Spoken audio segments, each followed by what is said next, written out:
Welcome everyone to our webinar today. We've been doing a series of interviews and webinars with industry experts.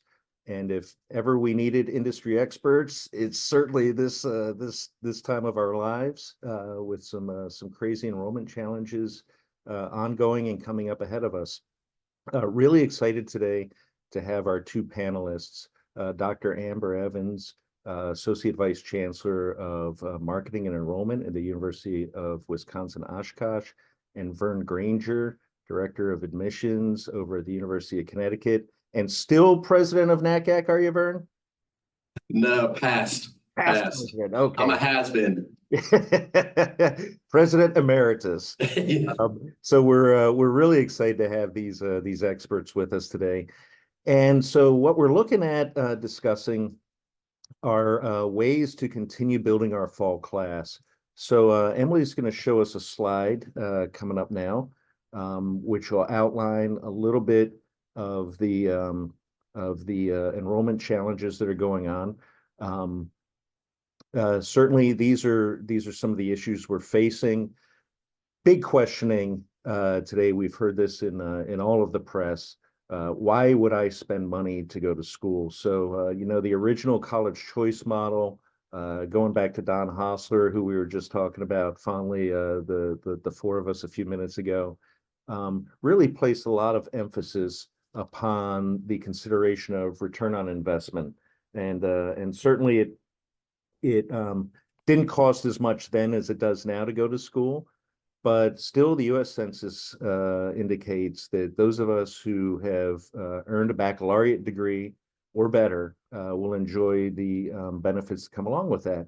And those include, among other things, and these are options, right, because we have choices, the option to pursue employment that will benefit us in the amount of up to $1 million of lifetime earnings over those who don't. The opportunity to live in areas that are safer, the opportunity to participate in better health care, and the increased likelihood that our children, if we have some, will participate in higher education as well. It's transformational. So the benefit of higher education is significant. Today, I believe the numbers are over 40 million adults had started to participate in higher education and didn't complete their degrees. And that doesn't consider those who never started. So still about a third of us in this nation, I think that hasn't changed over decades, have earned a baccalaureate degree. So, 2/3 of the nation haven't. So there's a real big chasm there. And it's an important thing to try to bring about. And a lot of states today have leadership which are driving home the effort to have 60%, I don't know how they came up with it, but 60% or more of their citizenry to have completed a degree or a credential. And that's an effort, again, to help people advance. Secondly, demographic changes. So going back to the Witchy report, and this has been out for years and years and years, but some of us are still like, well, really? Big changes in birth rates and students who are graduating from high schools. So while today we've got fewer people deciding to participate in higher education, within a year, we're going to start to experience this demographic cliff to compound that. And that's essentially changing the makeup of high school graduates. So it's going to favor the Latino market, traditionally participates less in higher education, more loan averse, more likely to, if they do participate in higher education, do it locally. And I'll go out on a limb and say most of us haven't done anything to address marketing to this population, supporting this population, their needs, and every population has specific needs. And then finally, we've got the operational hurdles, and I'm certain that Amber and Vern will be able to speak to the challenges of hiring and retaining folk who are passionate about their work. I know in my experience, having led enrollment management for quite some time, most recently, I've seen we'll call it recent college graduates demanding north of $60,000 to be admissions counselors. I'm like, are you serious? And, being able to work remotely half the time and all sorts of other benefits. And if it's worth it or not, I'm not making the decision. I'm simply stating it's really, really difficult now to get folk to operate in our environments. The admissions field, as we all know, is tremendously stressful. Today, there are a lot of unknowns, and folk want to have kind of marching orders on what they need to do, and some of us are still figuring it out. So recruiting and retaining great staff is a challenge. Let's take a look at this next slide coming up. This really is a neat kind of visual on what's going on in the country right now. And if you look at that deep red color, these are some pockets, if you will, of the nation where it's a real struggle. And particularly impacted are regional institutions and regional publics and small privates. For the most part, the flagships and the top tiers are being the places where more students are deciding to enroll. We haven't gotten our heads around that yet. So there is research coming out on this, but it's that stuff's not going to be published until it's already too late for some of us, and we'll be looking back at this. And we've got another slide coming up now, which includes the projections, what's coming up over the next 10, 15, 20 years, and it's not particularly promising. So, as I know we've got some presidents and provosts looped into our webinar today. As you push the enrollment management leaders to work harder, a lot of this is outside of hard work. It's a real challenge.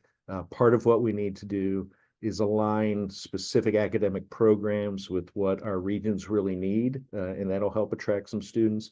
And then, of course, excellent service and support. The national average of student retention is still just about 60%. So we're losing 40% or more of our students. And there are a lot of reasons for that. And it's certainly not on the solely on the shoulders of our enrollment management leaders. There are lots of reasons for this. Let's go ahead and take a look at the next slide here. I'm going to start to turn it over now to our speakers. What I'd like to ask you about is we'll start off with Amber and then counter over to Vern. How have you seen the impact of social media on recruitment and maybe retention? What are some of the messages that are starting to resonate with potential student markets? And how are you cutting through the noise? Because we're all trying to do the same thing. Take it away, Amber. Thanks, Luke. This is such a challenge right now. And I think that for those of us that have been in field for, 20 plus years, the evolution has just been absolutely daunting as we've moved from a generation that actually used to watch TV and listen to the radio to one that doesn't know that mainstream TV and radio still exist.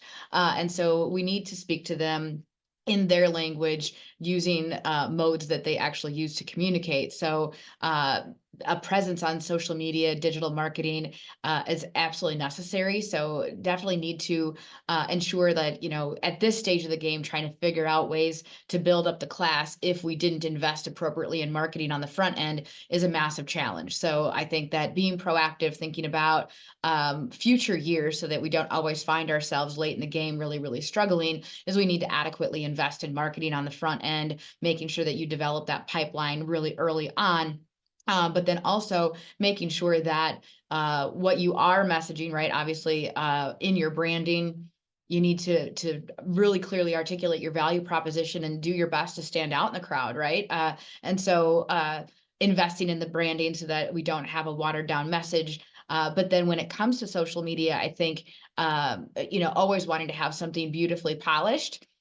It doesn't carry as far as making sure that you have really, really strong student brand ambassadors who are producing a high volume of content over super high quality content. I think has served me better in the last number of years. And so that we continue to just try to have fun, organic, weird, anything that will gather that attention. But in terms of quantity, it's probably never too much. So that's definitely figuring out ways to break through the fierce competition is by ensuring that we're collaborating campus wide and really truly speaking to the audience. And my audience has historically always been that direct from high school audiences where I tend to concentrate my efforts. That's great. And Amber, do you, with social media, as far as presenters, speakers, engagers, it sounds like you've included current students. Do you find value in administrators or faculty or other individuals? Who do you kind of pick to? Depends on the audience. Obviously, utilizing Facebook, we still have a strong parent audience. So as long as I'm targeting parents, I think utilizing faculty and administrators can go a ways. If we do utilize those people and trying to speak with the high school audience, we definitely need to continue to ensure that the high school audience is at the center, right? I'm not talking about my amazing faculty because my faculty are amazing, but because of the awesome experiences our students have because of those amazing faculty. So really kind of putting yourself in the shoes of those students. Students want to be able to see themselves on campus, and so resonating with a familiar face. It takes us all a while, but I figured out a good long time ago that to high school students, I am ancient, right? And so they don't resonate with me. They don't connect with me as much as they're going to connect with somebody who's only a couple of years older. I've also I think that transition you were talking at the very beginning about the value of the lifetime earnings, and absolutely we all know that, but this audience is definitely looking for something more immediate. So they want to, if we're going to use alums at all, using those immediately successful right out of college alums hits home so much better than using somebody who's wildly successful but graduated 20 years ago. Yeah, that's a great point. Vern, you also are deeply engaged in this area. How have you all positioned at UConn some of your social media presence, the messaging, and cutting through that noise? Yeah, and Amber, I'll just say my daughter has been calling me ancient for a while, so I've known that I'm ancient for a good bit of time. But the use of the social media, digital marketing, particularly looking at my type of institution, the flagship institutions, has become more important, and there are a couple of reasons why. The demographics of our campus have really changed a lot, whereas UConn and a lot of other flagships, the vast majority of our students were coming from inside of our states. But because of the maps that you showed earlier, the demographic declines, considerations like revenue, with our flagship institutions, we're seeing a decline in financial support from the state and needing to identify those additional revenue student streams. It's become more important for us to be able to utilize this to be able to make those connections. And really, that's really how we're thinking about social media, our presence, and our digital marketing strategy is how do we make those connections with the students? How do we get the students to feel that they could see themselves at UConn?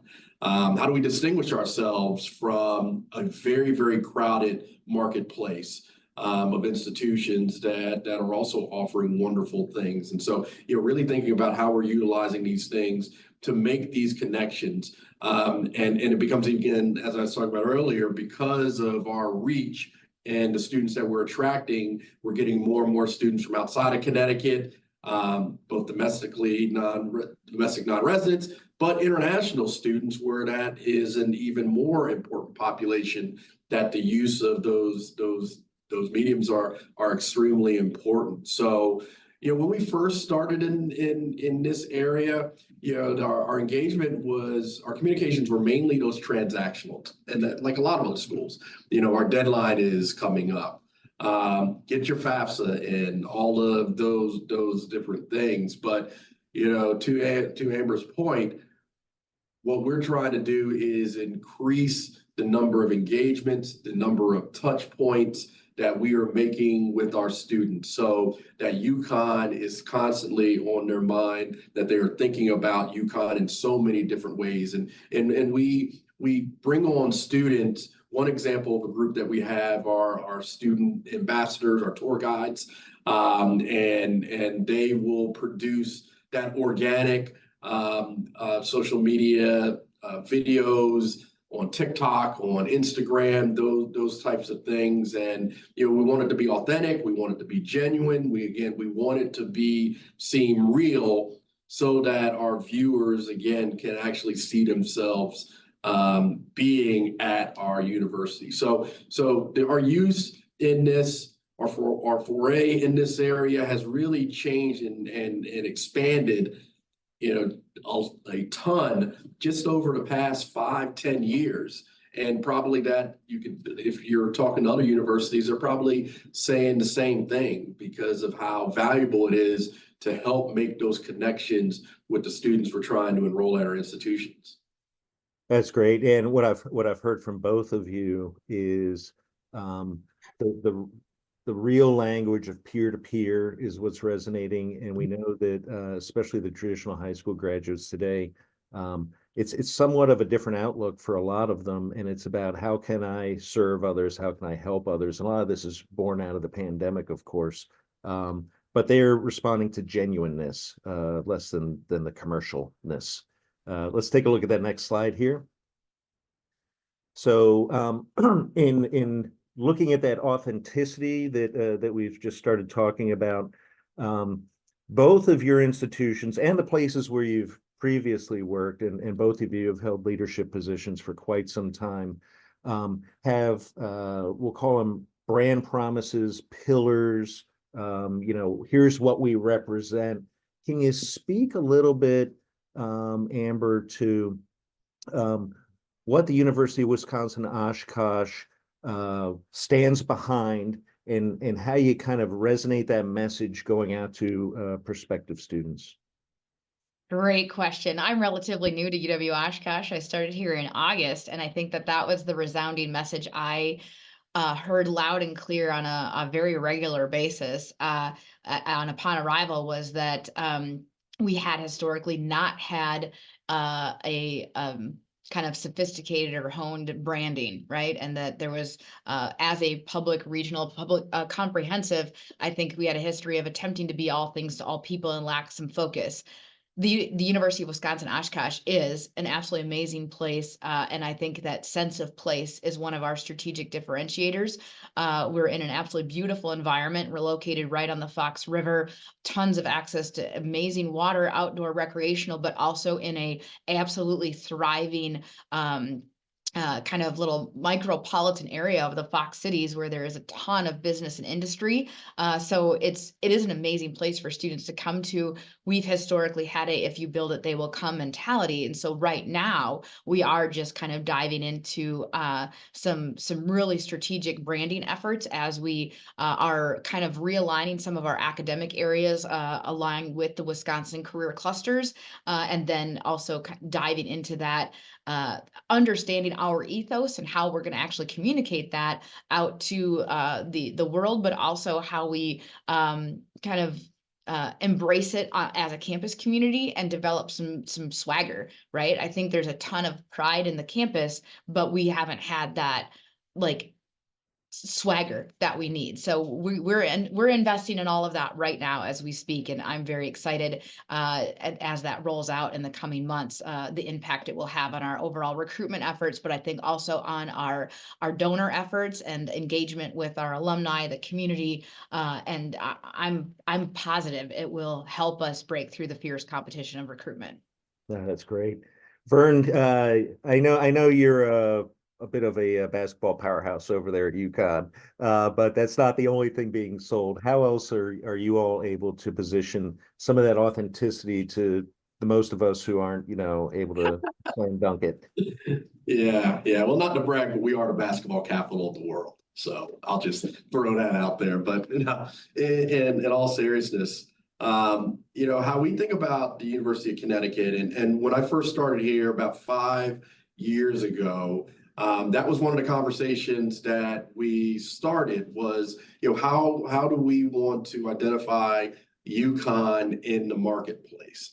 And it was very unwieldy, very it was not connected. The message and what I'm talking about is that the University of Connecticut. So I'm right here based at the flagship institution, which is in Stores. But we have 4 other regional campuses throughout the state. And so what we settled on was that one UConn message was that no matter what campus you're going to, you're going to get that same high quality experience. So, on the Stores campus, Stores, the locale is very, very serene. I mean, it's your quintessential New England type community, but it's not going to have the skyscrapers. It's not going to have the bustling, transportation, all of those different things. And the campus is going to be the focal point. And one of the things that we are regularly cited when students are leaving and they're doing those exit surveys, the community is the thing that really is at the top. That students talk about how community was so key to their university experience, and so really talking about that. But again, mentioning that one UConn and really trying to talk about how you're going to get that same high quality experience. One of the things that we are evolving with that message is that one of the weaknesses is that it does not provide the opportunity for the uniqueness in each of our different campuses. And so, how do we blend, how do we keep that one UConn message that you're going to get the same high quality experience, but also you can get it in these different locations. And so, for instance, we have a regional campus in Hartford, which is the capital of Connecticut. We have one down in Stamford, which is, a quick drive to New York City. And then we have Waterbury, which is near the New York state border. And then we have a campus on the coast in Avery Point. And all of those offer unique experiences. And so what we have been working on is how do we keep that one UConn message, highlighting the brand of UConn and all the things that represents, but letting students know that, hey, you can get a unique experience on each of these different campuses. And so that's that thread we're trying to thread through the needle, is how to keep both of those points out front in our overall messaging. That's great. And I love the term, Amber, you brought up. Was it micropolitan? I think it was, that I haven't heard before. And I think that's ample for both of your institutions. And what I've also heard is it's different today than what we may have been pushing years ago, which was kind of that quadrangle, let's go out and play hacky sack and sit in a hammock between trees kind of a thing. It's our students are getting more engaged in the community, which is exciting. Let's take a look at the next slide here. There are partnerships that we need to develop, and we all know that there's a challenge, as we discussed earlier, with fleeting staff members. We may be around longer than our admissions staff, but the folk of the community, be they high schools, community partners, vendors, are looking for relationships so that they can all develop that symbiotic type of environment. Vern, can you lead us off talking about any one of these 3 or all 3 relationship areas that you've worked really hard to build? Yeah, so and I'll bring up the example of the SCOTUS decision on race and admissions back in the summer, that really relates to why these partnerships are so very, very important. So the case it said that universities could not consider that checkbox response of the student's race or ethnicity in their admission decisions. But They said that mission was still, the university could still define what their mission was. They could still consider the lived experiences of students. That it was still very, very valuable, and one of the justices actually cited that to establish these partnerships with high schools and these community organizations. And so, just using the case to really highlight why this is so very, very important. So, as an example, here at UConn, we established what is called the Alliance Pathways Partnership. And what that is that our relationship with a group of urban and rural high schools that were under-resourced, and for how we as the flagship institution can really support them and really help build those pipelines of students coming to our institution. And so as a part of the Pathways program, we provide the opportunity for those schools to bus students to campus, bring students to campus, and we will cover all the cost for their campus visit, their meals, and we will plan a interaction with them during that visit. Offering fee waivers to students from those schools as well. And all of these things are in an attempt to provide the messaging to these students that UConn is a place that we want them to be able to see themselves at. We want to have these strong relationships with these high school districts and these schools that are a part of the Alliance Pathway. So I think that's one example of what we are doing at UConn, and what things that I would encourage others to be thinking about. How can you establish those strategic partnerships that, number one, go to what we are as institutions, providing educational opportunities and access to all students across all demographics. So it allows you to do those things, and it really keeps the mission and the importance of diversity at the forefront of our focus in our overall enrollment strategy. So just wanted to share that as an example of what we're doing and why it is so important, really connecting it to that court's decision and thinking about what we can do to, again, make sure that diversity, access, inclusion continue to remain at the forefront. That's great. Thanks. Amber, examples in Wisconsin or Illinois where you've also had good experiences?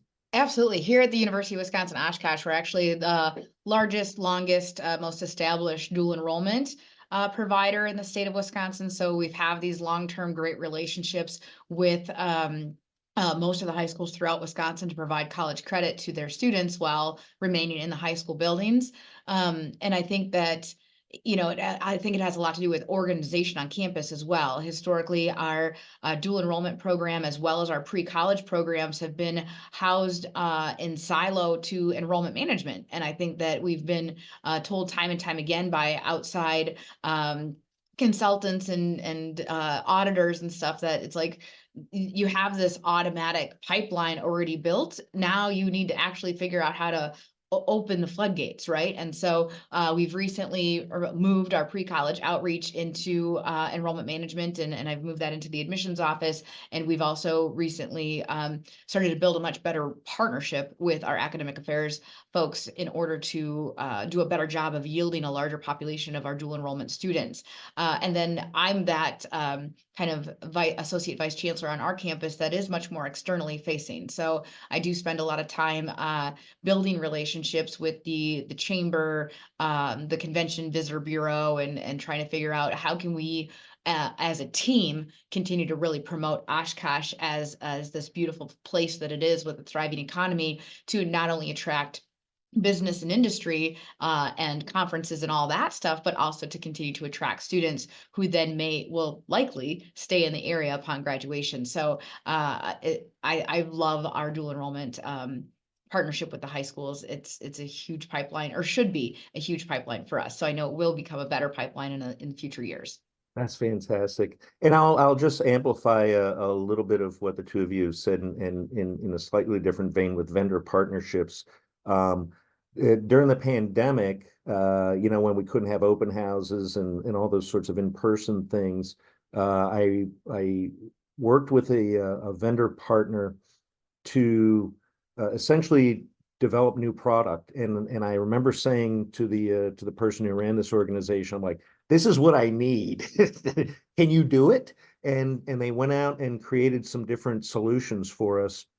One of them included some really cool virtual type interactions where you'd have different rooms, for open houses type thing over a Zoom type format. And the other was a student engagement product with this organization where, no longer could the students sort of get together and be in this room and be breaking bread with each other. They're all in their houses. But this provided an opportunity for people to be able to sort of peek into the organizations without kind of showing their face, which increased interactions, interestingly. Because I guess, if you're going to go look at the soccer club or whatever it is, your face is shown, so everyone knows you're looking at the soccer club. But this provided an opportunity for people to sort of kind of stealthily see what was going on and see if they wanted to get their toe wet. So there are opportunities out there I've seen with a number of different vendors, which is kind of nice, who are entrepreneurial and want to do what's good for the students. So very cool, all these initiatives. Let's take a look at that next slide there.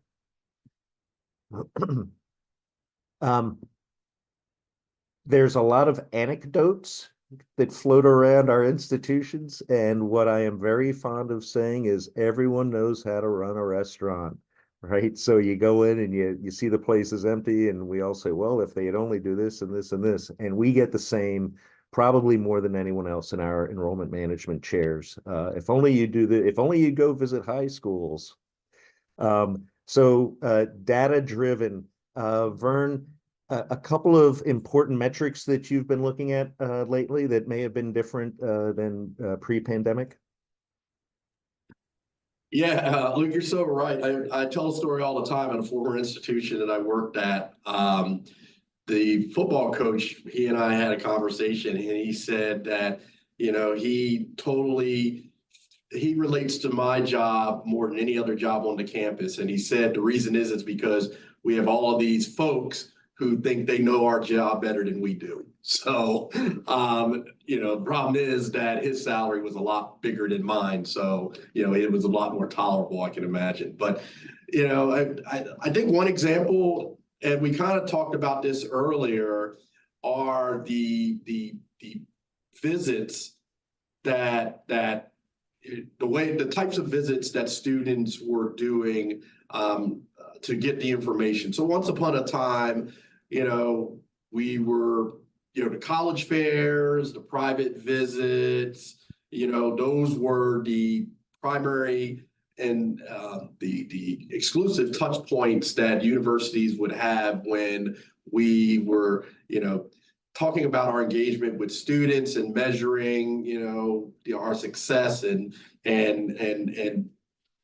whether we are doing what we're supposed to or not. But the pandemic, for instance, brought into play that there are many other ways that you can have those connections and to make those touch points with the students to be able to measure those students' likelihood of ultimately enrolling at the university. So I think that what I would add is that there are more data points that are being brought into those models that get at things like, this student's probability of enrolling at the university if they're offered a spot, their demonstrated interest. It's no longer, okay, did this person come and, come on campus and do a campus tour? It's still valuable, but there are many other ways that we as universities are able to measure that engagement and have it ultimately go towards some of our decision making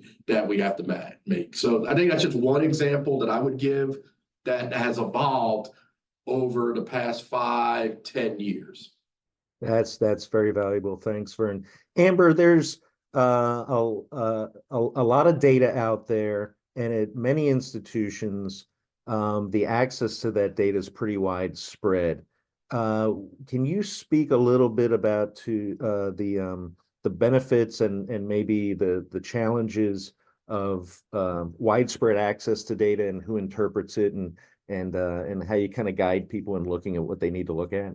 Yeah, data without context is pretty useless, right? So we definitely always need to be explaining. And I think many times in higher education, we're always so inward looking. And obviously, when it comes to enrollment related data, we have to understand the competition and the market and how, how are our top cross app schools faring in comparison to how we're faring. Are we getting our lunch eaten, or are we eating some lunch, right? I mean, and I think that's really important to know. Our current metrics, when we're setting our new student enrollment goals in light of the demographic shifts and the cliff that's upcoming for us, the days of just saying, oh, we just want to grow by 1 or 2%, just go figure out how to grow by 1 or 2 or 3 or whatever percent, those are long gone. We really need to be setting aggressive but achievable data-driven goals. Because if you don't, the admissions office will have no buy-in to those goals. It'll be like somebody over in a different office decided we should just do this, but look at the market. And so I know what we've done is, instead of talking a lot about just upping the numbers or improving the class, is really looking at our market share. Historically, what has our market share from that high school been? What's their current population? What percent of that high school population should we be targeting to get this coming fall? And then breaking it all down. Like, has this high school historically been one that applies early in cycle, late in cycle, somewhere in the middle? So by each week of the cycle, you should have this many apps from this high school in order to recover that lost market share, because we've definitely been losing market share, getting our lunch eaten instead of eating it, right? So we are in that process of trying to go eat someone else's lunch to survive and recover that lost market share. And so I think those are really, really important things to note. And if we're not explaining where we're sitting in that tough competitive field to the rest of the campus as they see our numbers, they see all kinds of other things happening. I think, I know for myself, there was a perception here at UW-Oshkosh when I arrived that we had been purposely in admissions lowering admission standards, and I'm like, we have not touched them. We need to go to the faculty to talk about that. We need your approval in order to change admission criteria. We've been yielding a larger percentage of the lower quartile of the class than we did historically because others in the field changed their criteria and we weren't paying attention at the time, right? And we weren't talking about what's the impact if our neighbor down the street ups the bar. And the only option then left is, so then we yield a larger portion of the bottom quartile. So the context is so important when explaining it to the rest of the campus community, so that they can also be informed as they help make some of those changes and decisions. Because I always involve faculty in pretty much everything I do to ensure that there's buy-in across campus. That's fantastic, and I'll again amplify what the two of you have said. And a lot of it is it's not just the data of the incoming student, but it's what do we do with the students? How do we get behind them, and what happens to them afterward? So there's all sorts of things for us to look at. We're getting ready to open up to some questions now. So we've got a few people in the queue here. One of them is asking, what are some new or innovative means of recruitment that you've implemented since the pandemic? Would Amber or Vern, you like to field that one? I can attempt. I think that, sorry, Vern, you're more than welcome, because I don't think any of us have that silver bullet or answer at this stage of the game. But I think, it's so difficult with smaller teams, less resources, at the same time to tell your team, all those cool things that did work during the pandemic, like webinars and that we're going to keep doing that, and we're going to go back to in person at the same time. So I think we're going to continue to ask folks to do more and more and more. So I think what I've been trying to do is and continue to offer focus, so that every time I say we're going to do this and add this, that we're finally finding some things we can stop doing, so that we're more focused on those efforts that are working. Obviously, data is really important to determine which efforts are working and which ones are not, so that we can stop doing some things. And then obviously, ramping up our digital game, ramping up social media partnership across campus to ensure that we have the content needed. And I think collaborating campus-wide is something that unfortunately is new for the University of Wisconsin-Oshkosh, to ensure that we are getting feedback from folks from across campus, gathering ideas from folks across campus, and then actually implementing those new and exciting ideas. But unfortunately, I'm not sure how new to field anything that I'm doing is. Oh, no, that's great. And in trying to keep to our timeline, we've got about 3 minutes, maybe two questions left. The next one in the queue, I'll throw it over to you, Vern. Professional development for staff. Staff are kind of just rotating through. It's hard to get people to work with us. And then we've got these new things, the demographic cliff. How do we address it? How much are you able to invest in time or resources into professional development of your team? Yeah, so I mean, as someone who, you talk about the beginning and wrapping up my time on the NACAC board of directors, I'm certainly gonna be someone who is an advocate of professional development, knowing how impactful it was in my professional development. So, I think that, supporting your staff to be able to attend these professional development opportunities, whether it be at the national level or the local level, I think it's something that, if possible, absolutely trying to do that. But I don't think that that's the only way to provide professional development opportunities for your staff. And there are many opportunities that you can provide on a local basis. And so literally the other day, I'm a part of a meeting with colleagues from the other Connecticut public universities. And one of the things that we are going to be putting together is a summer workshop for all the staff at our various institutions. That's not going to be any charge, but it's going to be providing different workshops on topics that are of interest and relevant to the state and to the region. And so I think that's a low-cost example that universities can explore to come up with those creative strategies, because we do know, sending someone to a national conference, it is expensive, and not every institution has the resources to be able to do that.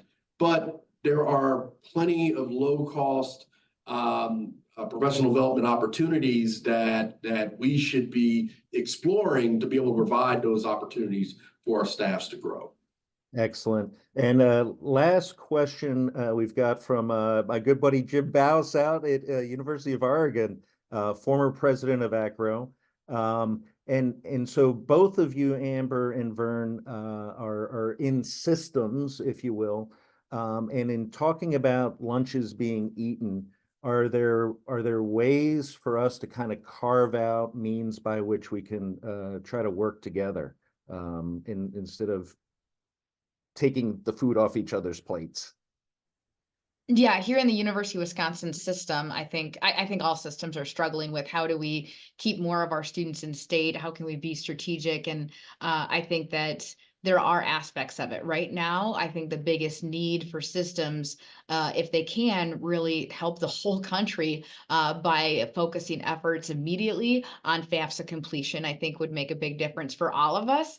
And that's something I'm trying to push here in the state of Wisconsin. But on the front end, I think there's great opportunities to partner on things like lead generation.